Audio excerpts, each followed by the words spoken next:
Good evening, I am William Theo, and this is PTV News Now.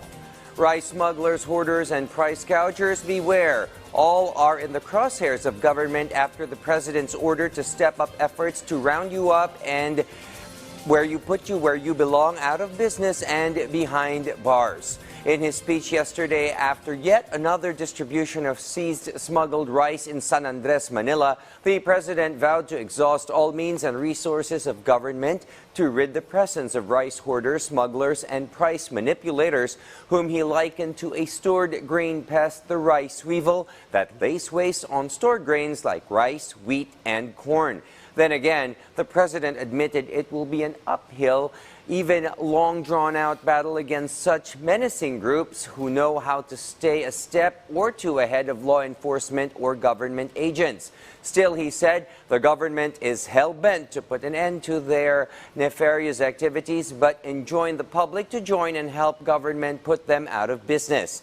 The stash of 25-kilo bags of rice the president helped distribute yesterday in Manila was part of the 42.1 thousand sacks of smuggled rice seized in Zamboanga last week. Philippine Coast Guard personnel took down earlier today a 300-meter floating barrier or chain of buoys placed by Chinese Coast Guard and militia vessels over the weekend. Beijing warned not to stir up trouble. Thereafter, the Philippine Coast Guard released a video of a snorkel diver severing the link or rope of the floating barrier, while another set of footage shows an anchor being hauled from the water into the wooden outrigger boat. Then the PCG announced it had successfully removed the barrier in compliance with presidential instructions. The 300-meter floating barrier was laid out and put in place on Sunday to block entry into a shoal after a resupply mission successfully distributed diesel and other relief items to scores of Filipino fisher folk near and around Scarborough Shoal. In similar developments later in the day, China, through its Foreign Minister Wang Yi, issued a warning of China opposing any wanton expansion plans by military alliances in Asia as the United States deepens its ties with its allies in the region. Climate change was tops on the agenda of Pacific Islander leaders who met with U.S. President Joe Biden in the White House today. This as the White House also focused on regional threats like continued military expansion and island grabbing by China in the South China Sea. In the end, Biden committed millions of dollars in assistance to the Pacific Island leaders that need congressional approval ultimately. VOA's Anita Powell reports from the U.S. Capitol. President Joe Biden began this year's summit of Pacific Island nations with an apology and an acknowledgement. First, giving his regrets for canceling a visit to Papua New Guinea in May amid domestic political drama, and then hailing U.S. diplomatic recognition of the Cook Islands and the tiny island nation of Niue. He also focused on the climate concerns identified by the 18 Pacific Island Forum nations and pledged funds for climate assistance and infrastructure. We hear your warnings of a rising sea that would they pose an existential threat to your nations. We hear your calls for reassurance that you never will lose your statehood or membership of the UN as a result of a climate crisis. These 18 member states have been battlegrounds of colonial conquest for centuries.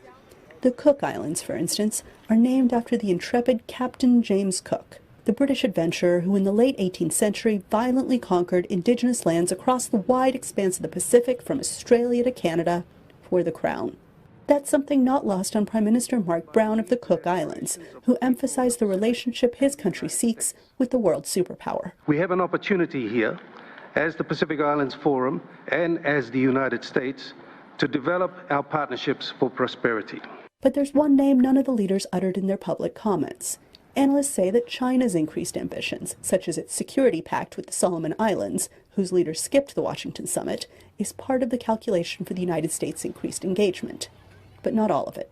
The United States has been one of the most recalcitrant countries in the world on looking at the question of financing for climate adaptation. If you're an island in the Pacific dealing with rapidly rising sea levels and storm surges and increase in frequency of major storms, climate adaptation is the issue. It's existential. And so that's the real front lines of the conversation between the Pacific Islands and the West, especially the United States. But those who watch that wide expanse of ocean say there is one thing the leader of the world's wealthiest nation cannot promise: money. That's up to Congress, the elected body currently embroiled in a political standoff over funding. If members don't resolve that by month's end, the U.S. government will shut down.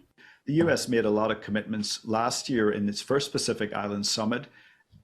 Very sensible ideas, very sensible proposals. The big challenge is that once it went up to Congress, things got snagged, and I think that's the issue that all sort of commitments that the White House makes in this or in anything else is going to face, which is making sure that Congress approves it. These leaders will likely have a chance to discuss that among themselves when they meet again in November without Biden in the Cook Islands.